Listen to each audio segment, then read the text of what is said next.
രാജ്യത്ത് മിക്ക സംസ്ഥാനങ്ങളിൽ നടക്കുന്ന തെരഞ്ഞെടുപ്പുകളിൽ ബി.ജെ.പി. തന്നെയാണ് വൻ ഭൂരിപക്ഷത്തിൽ വിജയിക്കുന്നത്. കോൺഗ്രസിന്റെ കൈപ്പത്തി എല്ലാ സംസ്ഥാനങ്ങളിലും ഒടിഞ്ഞു തൂങ്ങാറ് തന്നെയുണ്ട്. എന്നാൽ കേരളവും പശ്ചിമ ബംഗാളും തമിഴ്നാട് ഉൾപ്പെടെയുള്ള സംസ്ഥാനങ്ങളിൽ ബി.ജെ.പിക്ക് അധികാരത്തിൽ വരാൻ കുറച്ച് പ്രയാസമാണ്. എന്നാൽ നിലവിൽ മെയ് 5-ന് തിരഞ്ഞെടുപ്പ് ഫലം വരുമ്പോൾ ബി.ജെ.പി. പശ്ചിമ ബംഗാൾ പിടിച്ചെടുത്തിരിക്കുമെന്നതിൽ യാതൊരു സംശയമില്ല. എന്നാൽ പശ്ചിമ ബംഗാൾ, തമിഴ്നാട് എന്നീ സംസ്ഥാനങ്ങളിൽ ശക്തമായ മുന്നേറ്റത്തിന് പാർട്ടി തയ്യാറെടുക്കുകയാണ്.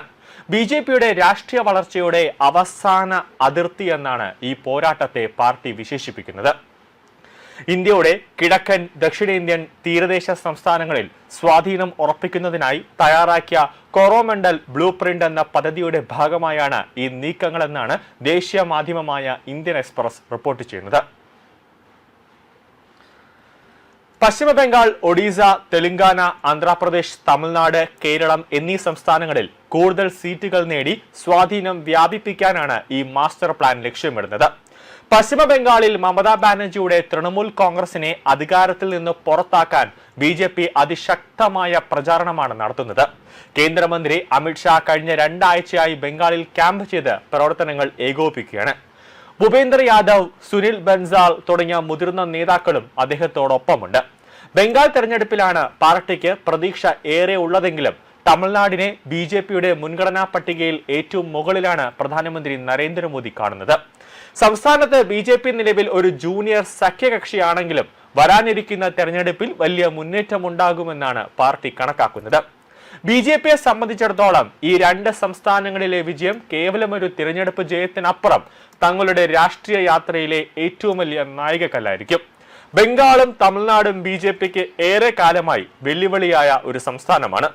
ബംഗാളിൽ തൃണമൂൽ കോൺഗ്രസിന്റെയും തമിഴ്നാട്ടിൽ ദ്രാവിഡ പാർട്ടികളുടെയും ശക്തമായ ആധിപത്യം നിലനിൽക്കുന്ന സാഹചര്യത്തിൽ നേരിട്ട് തെരഞ്ഞെടുപ്പ് രാഷ്ട്രീയത്തിലൂടെ മാത്രമല്ല സാമൂഹ്യ സാംസ്കാരിക തലത്തിലും ഇടപെടലുകൾ വർദ്ധിപ്പിക്കേണ്ടതുണ്ട് എന്നാണ് പാർട്ടിയുടെ വെളിപ്പെടുത്തൽ അല്ലെങ്കിൽ പാർട്ടിയുടെ വിലയിരുത്തൽ. പുതിയ തന്ത്രത്തിന്റെ ഭാഗമായി സംസ്ഥാന തലത്തിൽ ശക്തമായ നേതാക്കളെ വളർത്തുന്നതിന് കൂടുതൽ പ്രാധാന്യം നൽകും. ദേശീയ നേതാക്കളെ മാത്രം ആശ്രയിക്കുന്നതിൽ നിന്നും മാറി പ്രാദേശിക പ്രശ്നങ്ങളും ജനവിഭാഗങ്ങളെയും മുൻനിർത്തിയുള്ള രാഷ്ട്രീയ പ്രവർത്തനങ്ങൾ ശക്തമാക്കാനാണ് ബി.ജെ.പിയുടെ പദ്ധതി.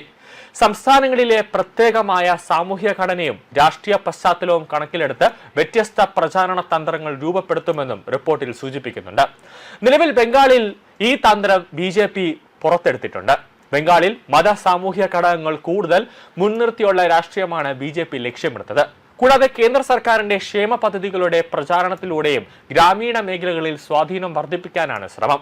തമിഴ്നാട്ടിലെ ദ്രാവിഡ രാഷ്ട്രീയത്തിന്റെ ശക്തമായ സ്വാധീനം പരിഗണിച്ച് ഭാഷയും സംസ്കാരവും മാനിക്കുന്ന രീതിയിലുള്ള സമീപനമാണ് ബി.ജെ.പി. സ്വീകരിക്കുന്നത്. തമിഴ് തിരിച്ചറിവിനെ ബഹുമാനിക്കുന്ന രാഷ്ട്രീയ സന്ദേശങ്ങൾ പ്രചരിപ്പിക്കാനാണ് ശ്രമം. അതേസമയം ഒരു മത സാംസ്കാരിക ഘടകങ്ങൾ ഉൾപ്പെടുത്തി ജനങ്ങളുമായി കൂടുതൽ ബന്ധം സ്ഥാപിക്കാനും ശ്രമങ്ങൾ നടക്കുന്നുണ്ട്. ക്ഷേത്രങ്ങളും പ്രാദേശിക ആചാരങ്ങളും കേന്ദ്രീകരിച്ചുള്ള പ്രചാരണ പ്രവർത്തനങ്ങൾ ഇതിനകം ശക്തിപ്പെട്ടിട്ടുണ്ടെന്നാണ് സൂചന.